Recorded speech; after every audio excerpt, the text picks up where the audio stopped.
Buku Ekonomi, kelas 11, tahun 2022, Bab 5, Kebijakan Moneter dan Kebijakan Fiskal. Subbab A, tentang kebijakan moneter. Sobat, komunikasi bukan hanya soal menyampaikan pesan, tapi juga tentang rasa nyaman saat menyampaikan atau menerima pesan, baik secara langsung atau digital. Karena itulah, saat kita menyampaikan pesan, pilihlah kata-kata yang tepat agar penerima pesan dapat menerimanya dengan baik. Semoga kalian pun dapat menerima pesan dalam buku audio ini dengan baik ya.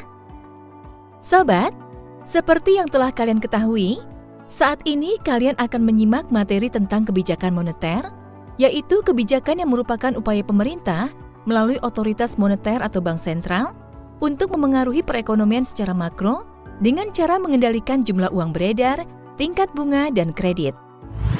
Nah, untuk materi selengkapnya tentang kebijakan moneter ini, kalian akan menyimaknya pada audio berikut ini. Mari kita mulai materinya pada poin ke-1, yaitu tentang konsep kebijakan moneter. Sobat, uang memiliki peranan yang sangat penting di dalam suatu perekonomian. Tidak ada kegiatan ekonomi yang tidak memerlukan uang. Apakah uang yang kalian gunakan di dalam transaksi kehidupan sehari-hari akan memengaruhi jumlah peredaran uang di masyarakat? Jawabannya tentu saja iya. Mengapa jumlah uang yang beredar harus diatur? Lalu apa dampaknya apabila jumlah peredaran uang tidak diatur? Sobat, apabila jumlah peredaran uang tidak diatur atau dikendalikan, hal ini akan memberikan pengaruh buruk terhadap perekonomian. Peningkatan jumlah uang beredar yang berlebihan dapat mendorong kenaikan harga dan dalam jangka panjang dapat berdampak negatif terhadap pertumbuhan ekonomi suatu negara. Sebaliknya, jika peningkatan jumlah uang beredar sangat rendah, kelesuan kegiatan ekonomi akan terjadi sehingga akan berdampak pada penurunan kesejahteraan masyarakat. Kondisi tersebut yang melatar belakangi otoritas moneter, dalam hal ini Bank Indonesia selaku bank sentral, berperan untuk mengambil kebijakan pengendalian jumlah uang beredar dalam perekonomian yang dikenal dengan istilah kebijakan moneter. Lalu, mengapa wewenang dalam mengatur peredaran uang merupakan tugas dari Bank Indonesia? Nah, hal ini sesuai dengan Undang-Undang Nomor 3 Tahun 2004 yang menyatakan bahwa tujuan Bank Indonesia adalah mencapai dan memelihara kestabilan nilai rupiah. Dalam rangka mencapai kestabilan rupiah tersebut, Bank Indonesia melaksanakan kebijakan moneter secara berkelanjutan, konsisten, transparan, dan harus mempertimbangkan kebijakan umum pemerintah di bidang perekonomian. Nah, kebijakan moneter ini yang akan kita bahas lebih lanjut pada audio ini. Pastikan kalian melanjutkan audionya ya. Sobat, seperti yang telah kalian simak di awal pertemuan kita pada subbab A ini, bahwa kebijakan moneter menurut Bank Indonesia merupakan kebijakan bank sentral dalam bentuk pengendalian besaran moneter yang meliputi jumlah peredaran uang, uang primer, dan kredit moneter, serta pengendalian tingkat suku bunga untuk mencapai stabilitas ekonomi makro. Adapun indikator stabilitas ekonomi makro diantaranya sebagai berikut. A. Pertumbuhan ekonomi. B. Penurunan pengangguran. C. Laju inflasi rendah atau kestabilan harga. Sobat, pengertian lain dari kebijakan moneter adalah suatu kebijakan ekonomi yang menjadi bagian integral dari kebijakan ekonomi makro yang bertujuan menjaga keseimbangan kegiatan ekonomi dengan tingkat pertumbuhan ekonomi yang berkesinambungan. Kebijakan moneter di setiap negara dikendalikan oleh otoritas moneter. Dalam hal ini adalah bank sentral. Dalam konteks Indonesia, kebijakan moneter dikendalikan oleh Bank Indonesia sebagai bank sentral negara Republik Indonesia. Itulah sobat materi tentang konsep kebijakan moneter. Selanjutnya, agar kalian lebih memahami materi ini, kalian dapat mengerjakan lembar aktivitas pertama, yaitu tentang konsep kebijakan moneter. Sobat, saat ini kalian telah memasuki lembar aktivitas pertama pada bab 5 ini, yaitu tentang konsep kebijakan moneter. Berikut ini adalah petunjuk pengerjaannya. 1. Kerjakan lembar aktivitas ini secara mandiri. 2. Bayangkan 3 gambar berikut ini dengan seksama, yaitu A. Di dalam tumpukan kepingan emas ada 3 buah tomat. B.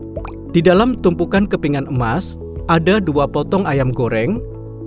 Dan C. Di dalam tumpukan kepingan emas ada 4 butir telur ayam. 3. Jawablah pertanyaan yang diajukan dengan menggunakan bahasa kalian sendiri. 4. Sampaikan hasil pendapat kalian di depan kelas. Oh ya sobat, berdasarkan 3 gambar yang kalian bayangkan, yaitu A. Di dalam tumpukan kepingan emas ada 3 buah tomat. B. Di dalam tumpukan kepingan emas ada 2 potong ayam goreng. Dan C. Di dalam tumpukan kepingan emas ada 4 butir telur ayam. Silakan jawab pertanyaan berikut ini. 1. Apa yang bisa kalian simpulkan dari gambar-gambar tersebut? 2. Apa yang akan terjadi apabila untuk membeli satu jenis barang membutuhkan uang yang sangat banyak seperti pada gambar? 3. Bagaimana dampak dari kondisi yang tercermin dari gambar-gambar tersebut terhadap jumlah peredaran uang di masyarakat? 4. Mengapa jumlah uang beredar harus diatur? 5. Bagaimana keterkaitan antara kebijakan moneter dengan stabilitas harga? Itulah sobat, 5 pertanyaan yang harus kalian jawab berdasarkan 3 gambar yang telah kalian bayangkan. Selanjutnya, kita akan beralih pada materi poin kedua, yaitu jenis kebijakan moneter. Sobat yang baik, setelah kalian memahami tentang konsep kebijakan moneter, saat ini kalian beralih pada materi poin kedua, yaitu tentang jenis kebijakan moneter. Sobat, dalam kebijakan moneter, terdapat 2 jenis kebijakan yang dilakukan oleh Bank Indonesia selaku Bank Sentral, yaitu sebagai berikut. A. Kebijakan moneter ekspansif. Kebijakan ini dikenal juga dengan kebijakan uang longgar atau easy money policy. Kebijakan moneter ekspansif dilakukan untuk meningkatkan pertumbuhan ekonomi dengan meningkatkan jumlah uang yang beredar. Kebijakan ini bisa diterapkan dengan cara sebagai berikut. 1. Menurunkan tingkat suku bunga. 2. Membeli surat berharga pemerintah. 3. Menurunkan cadangan wajib minimum. 4. Memberlakukan kebijakan kredit longgar. Selanjutnya sobat, kita beralih pada jenis kebijakan pada poin B, yaitu kebijakan moneter kontraktif. Sobat, kebijakan ini dikenal juga dengan kebijakan uang ketat atau tight money policy. Kebijakan ini bisa diterapkan ketika ekonomi suatu negara mengalami resesi dan tingkat inflasi yang tinggi dengan cara menurunkan jumlah uang beredar. Kebijakan ini bisa diterapkan dengan cara sebagai berikut. 1. Menaikkan tingkat suku bunga. 2. Menjual surat berharga pemerintah. 3. Menaikkan cadangan wajib minimum. 4. Memberlakukan kebijakan kredit ketat. Sobat, itulah 2 jenis kebijakan moneter yang dilakukan oleh Bank Indonesia selaku Bank Sentral. Dan setelah ini sobat, kalian akan mempelajari materi selanjutnya, yaitu materi pada poin 3 tentang instrumen kebijakan moneter. Kira-kira apa saja instrumen yang digunakan? Nanti kita bahas pada subbab A bagian kedua. Sampai jumpa. Sobat, menurut Undang-Undang Nomor 3 Tahun 2004 Pasal 10 Ayat 1 disebutkan bahwa dalam rangka menetapkan dan melaksanakan kebijakan moneter, Bank Indonesia berwenang untuk A. Menetapkan sasaran-sasaran moneter dengan memperhatikan sasaran laju inflasi. B. Melakukan pengendalian moneter dengan menggunakan cara-cara yang termasuk tetapi tidak terbatas pada 1. Operasi pasar terbuka di pasar uang, baik rupiah maupun valuta asing. 2. Penetapan tingkat diskonto. 3. Penetapan cadangan wajib minimum. 4. Pengaturan kredit atau pembiayaan.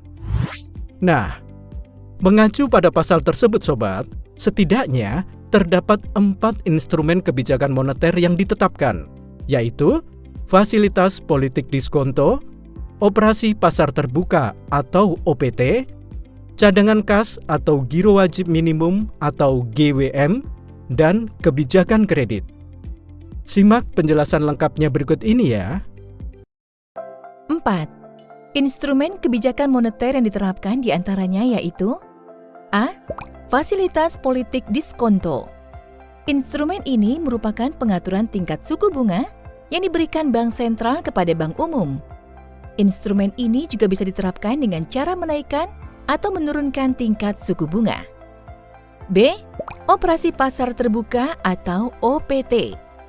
Instrumen ini merupakan kegiatan jual beli surat berharga pemerintah oleh bank sentral, baik di pasar primer maupun sekunder, melalui mekanisme lelang maupun non-lelang. Contohnya adalah Sertifikat Bank Indonesia atau SBI. C. Cadangan kas atau giro wajib minimum atau GWM. Instrumen ini adalah cadangan kas minimum yang wajib dimiliki oleh setiap bank umum. Instrumen ini juga dikenal dengan cash ratio. Penerapan kebijakan moneter dengan instrumen ini bisa diterapkan dengan cara menaikkan dan menurunkan cadangan kasnya. D. Kebijakan kredit. Sobat, kebijakan ini bisa diterapkan dengan memberlakukan kredit secara ketat maupun longgar. Baiklah sobat, agar kalian lebih mudah memahami mengenai jenis instrumen dalam kebijakan moneter ini, silakan kalian simak perbedaan kebijakan moneter ekspansif dan kebijakan moneter kontraktif berikut ini. Sobat, kebijakan moneter kontraktif yang bertujuan untuk mengurangi jumlah uang yang beredar dalam kondisi naik dengan instrumen kebijakan moneter tingkat suku bunga menjadi turun pada kebijakan moneter ekspansif yang bertujuan menambah jumlah uang yang beredar. Selanjutnya, pada instrumen kebijakan moneter surat berharga atau operasi pasar terbuka, pada kebijakan moneter kontraktif dalam kondisi jual, sedangkan pada kebijakan moneter ekspansif dalam kondisi beli. Selanjutnya, pada instrumen kebijakan moneter cadangan kas atau giro wajib minimum, pada kebijakan moneter kontraktif dalam kondisi naik, sedangkan pada kebijakan moneter ekspansif dalam kondisi turun. Selanjutnya, pada instrumen kebijakan moneter kebijakan kredit, pada kebijakan moneter kontraktif dalam kondisi ketat, sedangkan pada kebijakan moneter ekspansif dalam kondisi longgar. Itulah sobat, perbedaan kebijakan moneter ekspansif dan kebijakan moneter kontraktif dalam jenis-jenis kebijakan moneter tentunya. Selanjutnya sobat, agar kalian lebih memahami materi ini, kalian akan menyimak lembar aktivitas kedua pada subbab B bagian kedua ini. Jaga fokus kalian ya, dan semangat! Sobat yang baik, itulah materi poin ketiga tentang instrumen kebijakan moneter. Nah, setelah ini, kalian akan melanjutkan pada lembar aktivitas kedua, yaitu tentang instrumen kebijakan moneter. Sampai jumpa di lembar aktivitas kedua pada subbab A bagian kedua. Tetap semangat! Sobat, berikut ini adalah lembar aktivitas kedua, yaitu tentang instrumen kebijakan moneter. Dan berikut adalah petunjuk pengerjaannya. 1. Kerjakan secara berkelompok dengan teknik pembelajaran jigsaw.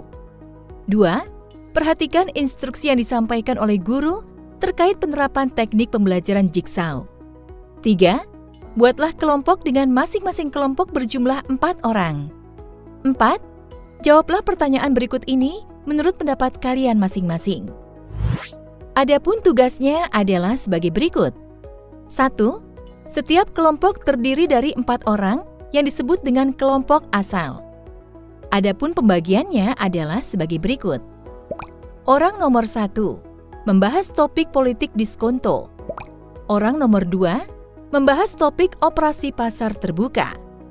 Orang nomor 3, membahas topik giro wajib minimum. Orang nomor 4, membahas topik kebijakan kredit. 2. Peserta didik diminta untuk berkumpul dengan kelompok ahli untuk membahas masing-masing topik. Orang nomor 1 akan berkumpul dengan orang nomor 1 dari kelompok lain. Begitu juga berlaku untuk nomor lainnya. 3. Di kelompok ahli, Peserta didik akan bekerja sama untuk menyelesaikan tugas dan berbagi informasi sesuai topik yang tertera di lembar aktivitas. 4. Setelah selesai berdiskusi di kelompok ahli, peserta didik kembali ke kelompok asal untuk mempresentasikan hasil diskusinya di kelompok ahli. 5. Peserta didik diminta untuk menyampaikan hasil diskusi yang diperolehnya. Sobat, adapun pembagian kelompoknya adalah sebagai berikut.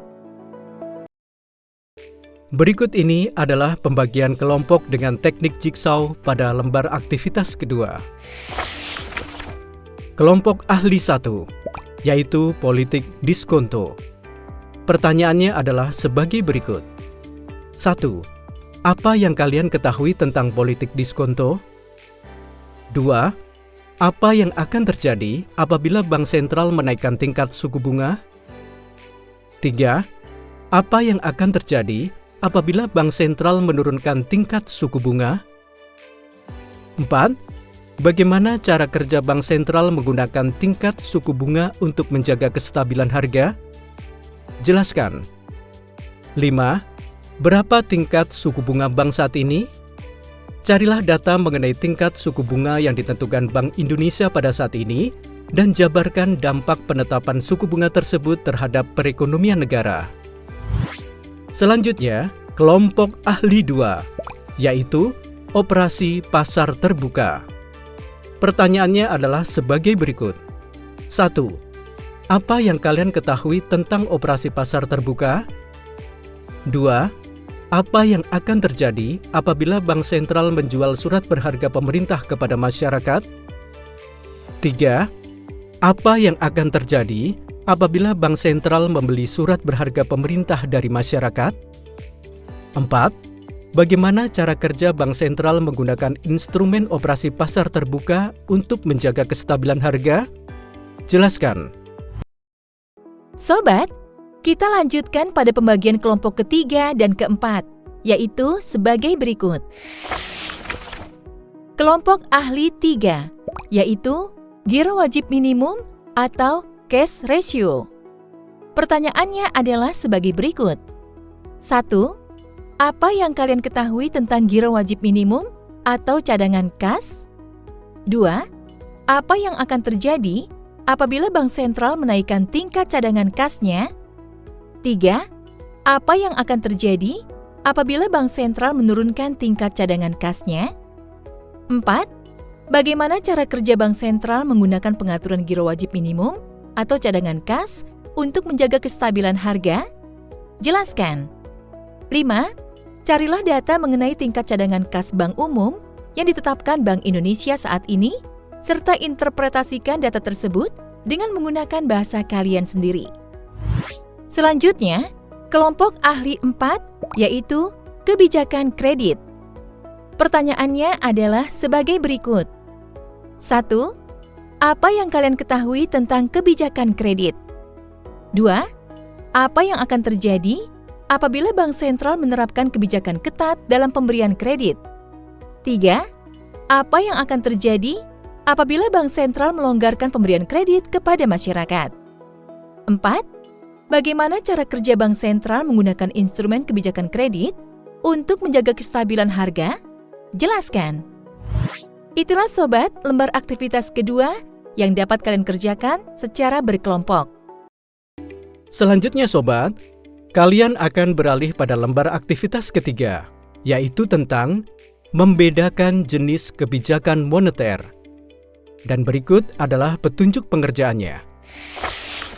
1. Kerjakan tugas ini secara individu. 2. Silakan kalian pilih salah satu jawaban yang kalian anggap benar. Adapun tugasnya adalah sebagai berikut. Sobat, kalian berperan sebagai pemangku kebijakan pemerintah. Untuk setiap situasi pada pernyataan berikut ini, pilihlah salah satu kebijakan yang sesuai. Di antaranya, 1. Kebijakan moneter ekspansif digunakan untuk meningkatkan pertumbuhan ekonomi dan menambah kesempatan kerja dengan menaikkan jumlah uang yang beredar. 2. Kebijakan moneter kontraktif digunakan ketika suatu negara mengalami inflasi yang tinggi. 3. kebijakan bujukan moral atau moral suasion merupakan himbauan dari Bank Sentral untuk bank umum. Dan berikut ini adalah pernyataan yang harus kalian analisis, kemudian tentukan apakah pernyataan tersebut termasuk kebijakan moneter ekspansif, kebijakan moneter kontraktif, atau kebijakan moneter bujukan moral. 1. Semenjak pandemi, PDB Indonesia turun sebesar 2,7% pada tahun 2020. 2. Indeks harga konsumen atau IHK dan indeks harga produsen atau IHP mengalami kenaikan sebesar 3% dalam 6 bulan terakhir. 3. Suku bunga komersial meningkat, akan tetapi Bank Sentral belum menaikkan suku bunga. 4. Produk domestik bruto mengalami pertumbuhan dan harga meningkat dengan tajam. 5. Suatu negara mengalami tingkat inflasi dan pengangguran yang tinggi. 6. Indeks harga konsumen atau IHK mengalami kenaikan. Akan tetapi, industri pemula berada pada level tertinggi dalam 15 tahun terakhir. 7.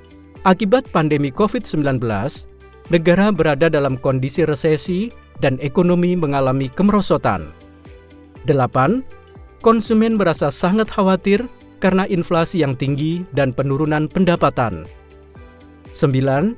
Tingkat pengangguran sangat tinggi dan harga barang terus mengalami kenaikan. 10. Bank Sentral menghimbau agar masyarakat menabung di bank. 11. Tingkat pengangguran naik menjadi 11%, sementara pertumbuhan indeks harga konsumen turun dari 8% menjadi 2%. 12. Jumlah peredaran uang di masyarakat mengalami kenaikan, sehingga harga barang secara umum mengalami kenaikan. Itulah Sobat 12 pernyataan yang harus kalian tentukan. Pernyataan tersebut termasuk ke dalam kebijakan moneter ekspansif, kebijakan moneter kontraktif, ataukah kebijakan moneter bujukan moral. Semangat Sobat! Kalian pasti bisa mengerjakan lembar aktivitas kedua dan ketiga ini dengan baik. Pastikan kalian memahami betul tugasnya ya. Jangan sungkan jika kalian ingin bertanya pada guru kalian.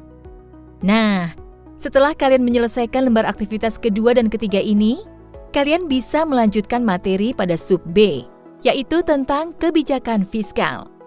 Pastikan kalian terus menyimak buku audio ini ya, agar kita bertemu lagi pada subbab B bagian pertama. Tetap sehat dan semangat!